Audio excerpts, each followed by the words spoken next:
Well, the voters have spoken in the only polls that actually count. It was a big night for the outsiders as Donald Trump and Bernie Sanders score major wins in the first-in-the-nation New Hampshire primaries.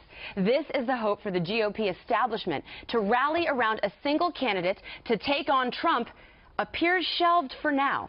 Now, we will get to that in a second. But first, New Hampshire by the numbers. Sanders clobbering Hillary Clinton, winning by 22 points. Now, on the GOP side, Trump, huge, as he would say, trouncing the field, winning more than a third of the vote. John Kasich, a surprise second. And Ted Cruz taking that third spot, followed by Jeb Bush and one of the big shockers of the night, Marco Rubio, a disappointing fifth. Now, the Donald savoring his first win in politics. Take a listen. We are going to start winning again, and we're going to win so much. You are going to be so happy. We are going to make America so great again.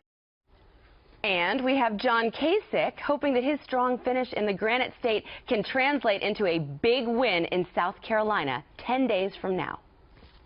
There's magic in the air with this campaign because we don't see it as just another campaign. We see this as an opportunity for all of us, and I mean all of us, to be involved in something that's bigger than our own lives, to change America, to reshine America, to restore the spirit of America, and to leave no one behind. Am I right? That's what we're all fighting for. And another governor getting a boost, the former Florida governor, drawing inspiration from a military veteran in the crowd, a man the VA once declared dead. Listen. I will be a president that fixes these things to honor our veterans. And we, just like him, is not dead. This campaign is not dead. We're going on to South Carolina. In the meantime, the candidate who may have had the worst night, Marco Rubio, who conceded that his performance at last Saturday's debate did not help. I want you to understand something. Our disappointment tonight is not on you. It's on me. It's on me. I did not do well on Saturday night, so listen to this. That will never happen again. A moment of honesty in politics, Tony Seig. We'll get to Rubio in a second, but first, big win for Donald Trump. This is heading into South Carolina. I want to know what you think about how far he can go. Very far. In fact, I don't think it's an understatement to suggest that if you are going to pick a front runner in this still crowded field, it is Donald Trump. When you look at the polls, and we'll show them later on, I know, the exit polls, he's capturing the imagination of most Republican primary voters in a way that your more traditional candidates have not. And you look at the states that are lining up, particularly South Carolina next, he has a double-digit lead in those states as well. But I think if you're going to analyze New Hampshire, this is how I would do it if you want to kind of be fair and objective. Break it down into a bifurcated race. You have Trump and Cruz kind of in the NFC, and you have Rubio and Bush kind of in the AFC battling for that establishment. John Kasich won himself a wild card slot last night. I'm not convinced that his overperformance means he is at the top of the list in these other states. I don't see that road forward for him quite as clearly as I can for a Trump and a Cruz and potentially an establishment candidate to be the anti-Trump or Cruz. But Kasich now is in this game a lot more than he was prior to yesterday. And I want to toot your horn for you because you and I spoke on the phone yesterday morning. Correct. You were on the ground in New Hampshire. You called this. Yeah. You called this exact result. You said Kasich is surging. You're going to see him be in number 2. And you said this may clear the field. People like Chris Christie needed to best a Jeb and needed to best a Kasich, and they didn't do that. So it's almost like a bowling ball just knocked the pins over because Rubio had such a bad performance that he's in 5th. Now they're just so far behind Trump. Yeah, and if you look at that race for 3rd place, the story of last night is Ted Cruz, who was really thought to be left for dead up there in New Hampshire. Granted, he didn't win a huge percentage, but it was enough to take 3rd in a state that he was not thought to be competitive. You look at Bush, look, he has a solid draw from New Hampshire. He lives to fight another day. You talk to the Bush guys, and I talked to many of them on the ground up there. They say, look, we have a campaign that's built to last. It's not based on these, momentum wins that you get in the early states. So Bush has a story. Rubio had the bad night, self-inflicted wound. He had to own it. He did, but he's still well within this race. Yeah, you know what's interesting too about Ted Cruz? He spent just a little bit of money compared with everybody else. Everybody was spending in the millions compared to about $500,000 spent by him.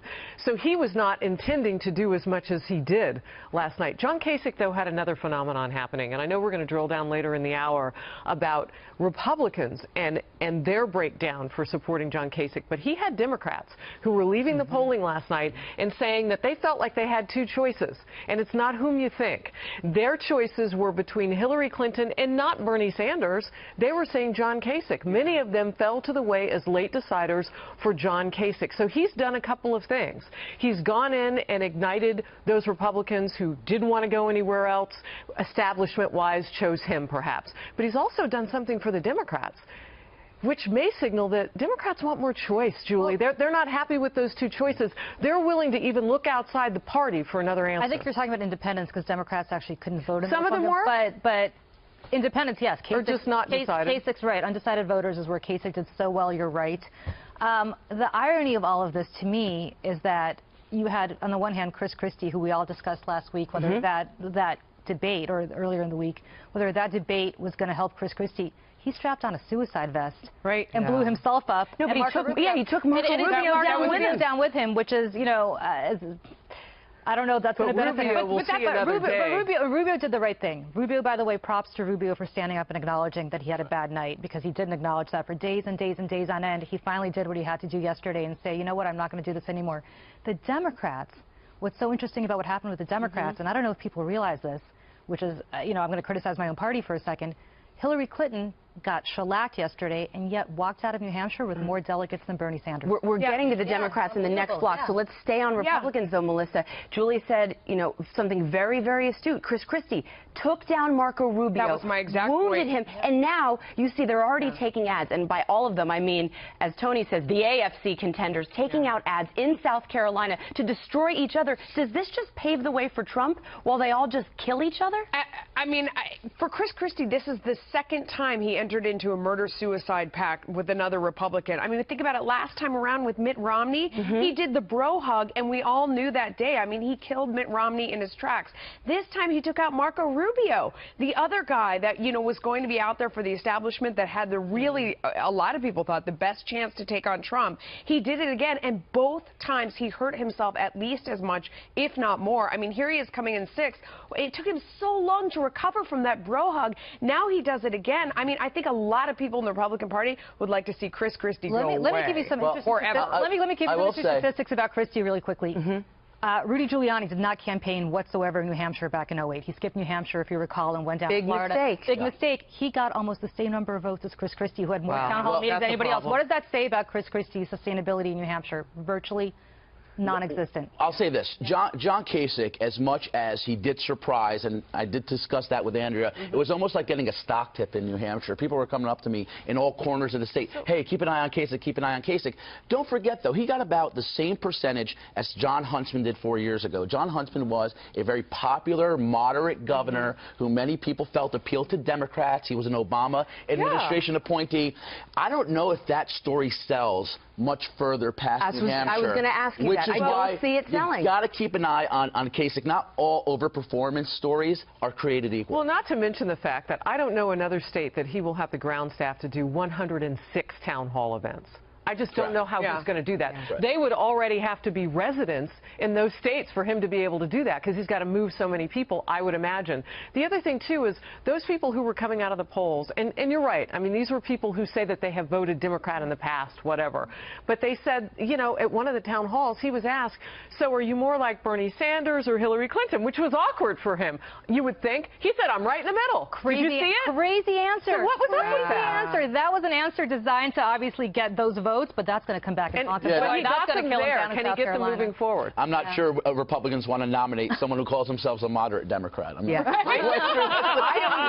took second place, and that's what I was thinking. I don't see the pathway forward for him, which only helps the front runner. And I wish we had more time to talk about the media analysis, because last time in Iowa we saw second place was a loss, and last night it was the most important place to be. Isn't funny how that works?